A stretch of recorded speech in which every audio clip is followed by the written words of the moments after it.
सार्वजनिक सभेची स्थापना कोणत्या वर्षी झाली? सार्वजनिक सभेची स्थापना कोणत्या वर्षी झाली? खूपच महत्त्वाचा प्रश्न आहे मित्रांनो. हा प्रश्न टीसीएस पॅटर्न प्रश्नपत्रिकेमध्ये अनेक वेळा विचारलेला आहे.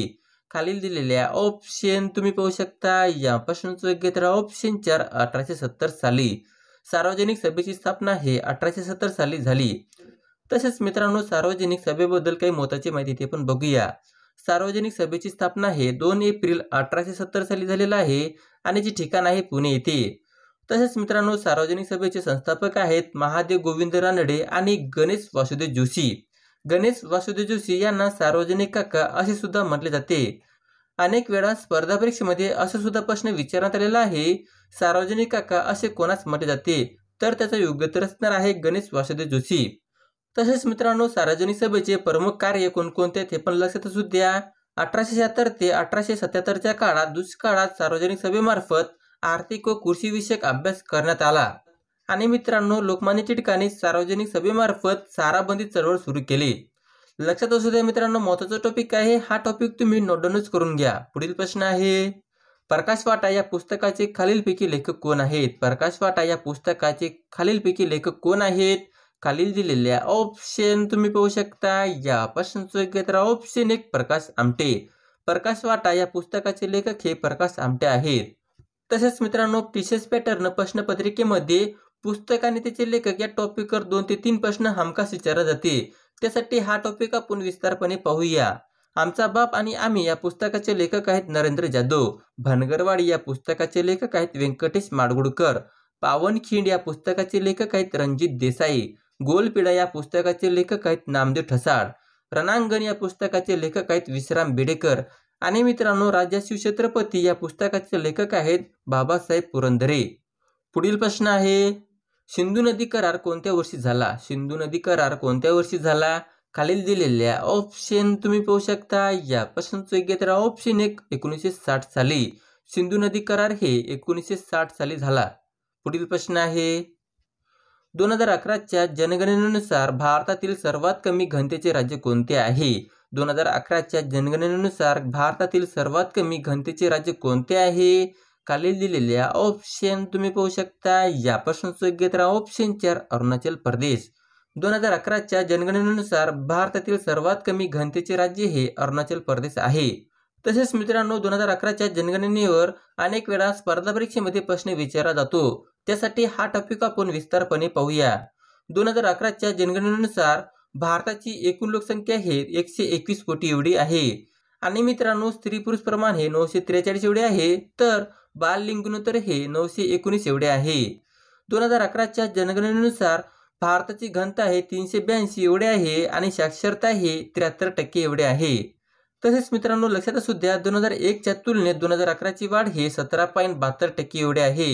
लक्षात असू द्या मित्रांनो, महत्त्वाचा टॉपिक आहे. या टॉपिकवर अनेक वेळा स्पर्धा परीक्षेमध्ये प्रश्न विचारलेला आहे. त्यासाठी हा टॉपिक तुम्ही नोट डाऊनच करून घ्या. पुढील प्रश्न आहे, भारतातील 4थ्या क्रमांकाचा सर्वात मोठा समुदाय कोणता आहे? भारतातील 4थ्या क्रमांकाचा सर्वात मोठा समुदाय कोणता आहे? खालील दिलेल्या ऑप्शन तुम्ही पाहू शकता. या प्रश्नाचं योग्य उत्तर ऑप्शन 2 शीख. भारतातील 4थ्या क्रमांकाचा सर्वात मोठा समुदाय हे शीख आहे. पुढील प्रश्न आहे, भारतीय राज्यघटनेमध्ये मूलभूत हक्क कोणत्या कलमाने स्पष्ट करण्यात आले आहे? भारतीय राज्यघटनेमध्ये मूलभूत हक्क कोणत्या कलमाने स्पष्ट करण्यात आले आहे?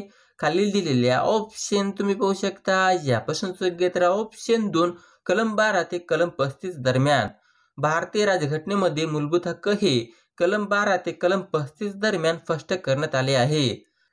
तसेच मित्रांनो, लक्षात असू द्या, संघराज्य व त्याचे क्षेत्र हे कलम 1 ते कलम 4 दरम्यान स्पष्ट करण्यात आले आहे. नागरिकत्व हे कलम 5 ते कलम 11 दरम्यान स्पष्ट करण्यात आले आहे. मूलभूत हक्क हे कलम 12 ते कलम 35 दरम्यान स्पष्ट करण्यात आले आहे. आणि मित्रांनो, मार्गदर्शन तत्वे हे कलम 36 ते कलम 51 दरम्यान स्पष्ट करण्यात आले आहे. लक्षात असू द्या मित्रांनो, महत्त्वाचा टॉपिक आहे. या टॉपिकवर सुद्धा अनेक वेळा स्पर्धा परीक्षेमध्ये प्रश्न विचारण्यात आलेला आहे. प्रश्न असा विचारण्यात आलेला आहे, भारतीय राज्यघटनेमध्ये नागरिकत्व हे कोणत्या कलमाने स्पष्ट करण्यात आले आहे? तर त्याचा योग्य उत्तर असणार आहे कलम 5 ते कलम 11 दरम्यान. पुढील प्रश्न आहे, समुद्रातील सुनामी लाटा कशामुळे निर्माण होतात? समुद्रातील सुनामी लाटा कशामुळे निर्माण होतात? खालील दिलेल्या ऑप्शन तुम्ही पाहू शकता. या प्रश्नाचं योग्य उत्तर ऑप्शन 4 पाण्याखालील भूकंपामुळे. समुद्रातील त्सुनामी लाटा हे पाण्याखालील भूकंपामुळे निर्माण होतात. पुढील प्रश्न आहे, पहिली महिला महाराष्ट्र केसरी 2023 कोण ठरली आहे? पहिली महिला महाराष्ट्र केसरी 2023 कोण ठरली आहे? खालील दिलेल्या ऑप्शन तुम्ही पाहू शकता. या प्रश्नाचं योग्य उत्तर ऑप्शन 1 प्रतीक्षा बागडी. पहिली महिला महाराष्ट्र केसरी 2023 हे प्रतीक्षा बागडी ठरली आहे. पुढील प्रश्न आहे, नुकतेच राष्ट्रीय मानव अधिकार आयोगाच्या अध्यक्षपदी कोणाची निवड झाली? नुकतेच राष्ट्रीय मानव अधिकार आयोगाच्या अध्यक्षपदी कोणाची निवड झाली? खालील दिलेल्या ऑप्शन तुम्ही पाहू शकता. या प्रश्नाचं योग्य उत्तर ऑप्शन 3 अरुण कुमार मिश्रा. नुकतेच राष्ट्रीय मानव अधिकार आयोगाच्या अध्यक्षपदी हे अरुण कुमार मिश्रा यांची निवड झाली. पुढील प्रश्न आहे, तुरटी खालीलपैकी कोणत्या कारणासाठी वापरतात? तुरटी खालीलपैकी कोणत्या कारणासाठी वापरतात? खालील दिलेल्या ऑप्शन तुम्ही पाहू शकता. या प्रश्नाचं योग्य उत्तर ऑप्शन 2 रक्तप्रवाह थांबवण्यासाठी. तुरटी हे रक्तप्रवाह थांबवण्यासाठी वापरतात. पुढील प्रश्न आहे, पण त्याआधी मित्रांनो, जर तुम्हाला अशाच प्रकारचे व्हिडिओ पाहायचे असल्यास चॅनलला सबस्क्राईब करायला विसरू नका. पुढील प्रश्न आहे, निळी क्रांती खालीलपैकी कशाशी संबंधित आहे? निळी क्रांती खालीलपैकी कशाशी संबंधित आहे? खालील दिलेल्या ऑप्शन तुम्ही पाहू शकता. या प्रश्नाचं योग्य उत्तर ऑप्शन 3 मत्स्य उत्पादन. निळी क्रांती हे मत्स्य उत्पादनशी संबंधित आहे. पुढील प्रश्न आहे, बोधगया हे धार्मिक स्थळ कोणत्या राज्यात आहे? बोधगया हे धार्मिक स्थळ कोणत्या राज्यात आहे? खालील दिलेल्या ऑप्शन तुम्ही पाहू शकता. या प्रश्नाचं योग्य उत्तर ऑप्शन 4 बिहार. बोधगया हे धार्मिक स्थळ बिहार या राज्यामध्ये आहे. पुढील प्रश्न आहे, खालीलपैकी कोणती महानगरपालिका ही भारतातील पहिली महानगरपालिका आहे? खालीलपैकी कोणती महानगरपालिका ही भारतातील पहिली महानगरपालिका आहे? खालील दिलेल्या ऑप्शन तुम्ही पाहू शकता. या प्रश्नाचं योग्य उत्तर ऑप्शन 3 मद्रास. मद्रास ही महानगरपालिका भारतातील पहिली महानगरपालिका आहे. पुढील प्रश्न आहे, सर्वात शेवटी स्थापन झालेले पोलीस आयुक्तालय कोणते? सर्वात शेवटी स्थापन झालेले पोलीस आयुक्तालय कोणते? खालील दिलेल्या ऑप्शन तुम्ही पाहू शकता. या प्रश्नाचं योग्य उत्तर ऑप्शन 4 मीरा भाईंदर वसई विरार. सर्वात शेवटी स्थापन झालेले पोलीस आयुक्तालय हे मीरा भाईंदर वसई विरार आहे. पुढील प्रश्न आहे, भारताच्या ऋषिकेशना तिसऱ्यांदा कोणता पुरस्कार मिळाला?